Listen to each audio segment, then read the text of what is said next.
Хунна либасун лакум ва антум либасун лахунна. Аялдар силерге кийим. Силер аялдарга кийимсиңер. Эркектер. Аялдар силерге кийим, силердин кийимиңер бар го мына. Силер да алга кийимсиңер.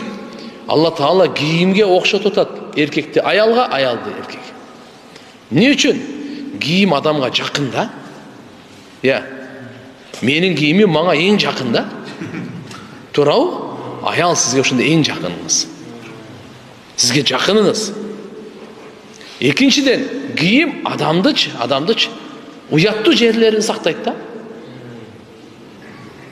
Кийим адамды кооз кылып көрсөтөт да.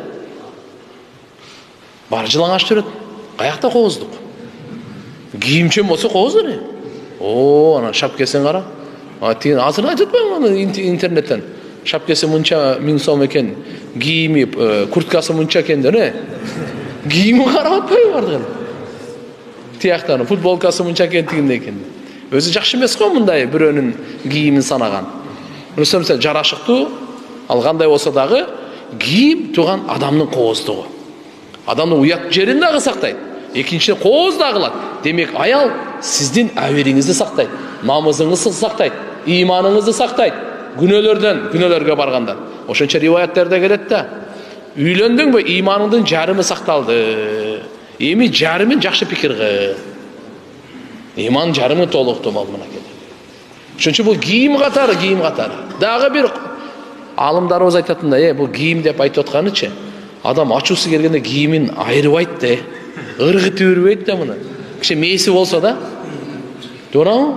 Ошондой да карап туруп, кечким кийимин урбайт да.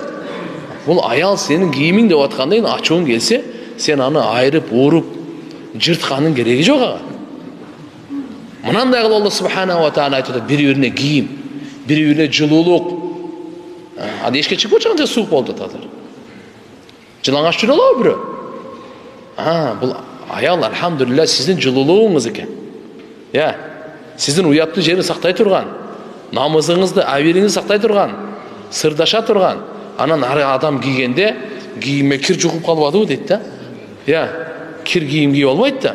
Нажас, заң, жаман нерселер жукпадыбы деп. Таза кармайт.